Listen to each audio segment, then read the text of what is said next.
The Mets have 60 games left in their regular season when they report for work at Washington's Nationals Park on Tuesday night. In a best-case scenario, that means Jacob deGrom, who will take the ball for the Mets in the bottom of the first inning, could have a maximum of 12 starts.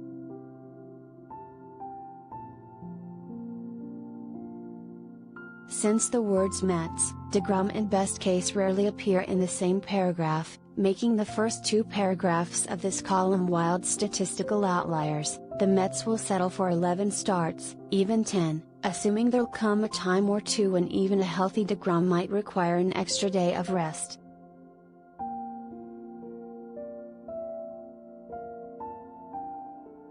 There are a few things that will certainly happen in that span.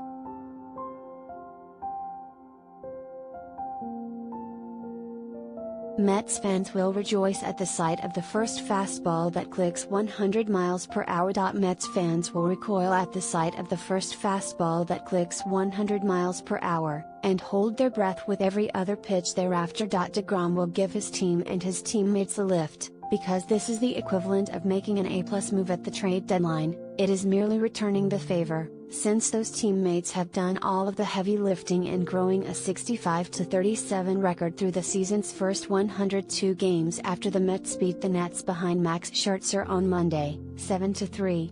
deGrom will continue to answer questions about whether he still intends to opt out at season's end as he has all season, which is the same way he answered it Sunday in Miami.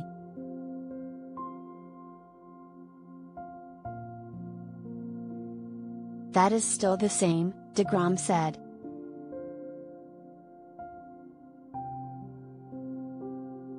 That last item is going to rankle Mets fans, sure. Whether it's fair or not, it feels a bit cold-blooded, especially in this feel-good warm springs of a season. Mets fans have waited patiently for deGrom. For some, this makes it feel like deGrom can't wait to file separation papers.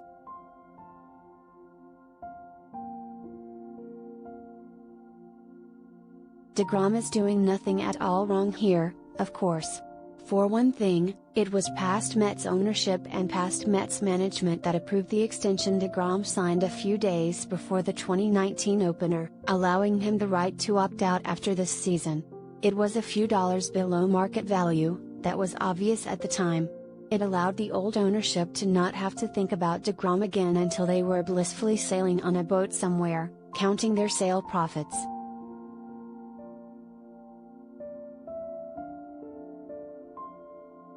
And frankly, deGrom is handling this perfectly. He has never once lied about his intentions.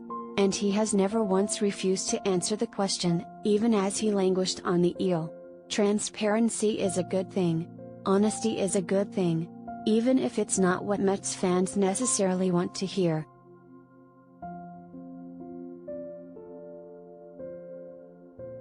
Here's the thing, though.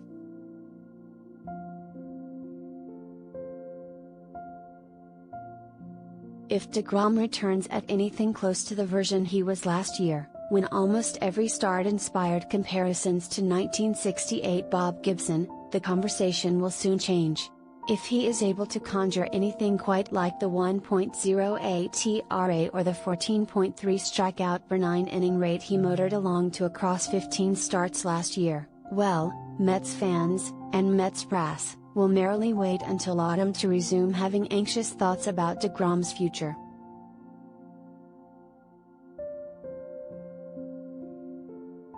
And that's the thing, the very best thing about where the Mets find themselves Tuesday, 28 games over .500 and 3.5 games clear of the Braves, 4 in the loss column, with the second best record in the National League.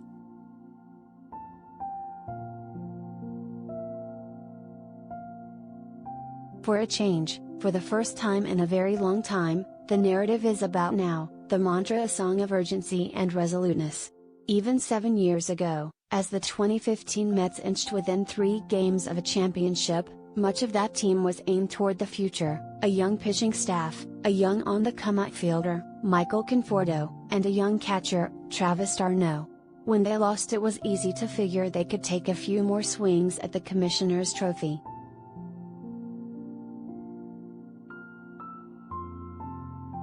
This time there is no such theme. The Mets are an old team, oldest in the NL. deGrom is one of a slew of important players who will be free agents after the season, including 3/5 of the rotation. No matter how much cash reserves Steve Cohen may have, they won't have everyone back. And they still need to budget future riches for Pete Alonso, and sizable increases at various points along the road for Brandon Nimmo and Edwin Diaz, pending free agents, and Jeff McNeil.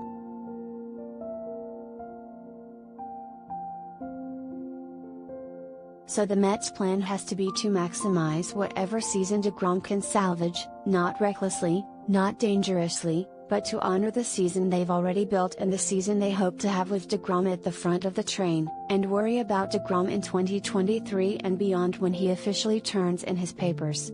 It is, in many ways, a wonderful catch-22.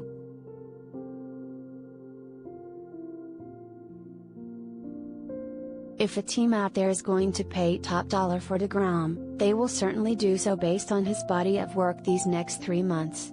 Maybe that means he'll leave the Mets, and maybe it means he'll leave behind a championship flag.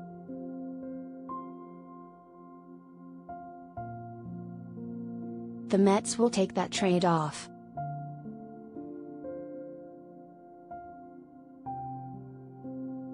Presumably, Mets fans will too.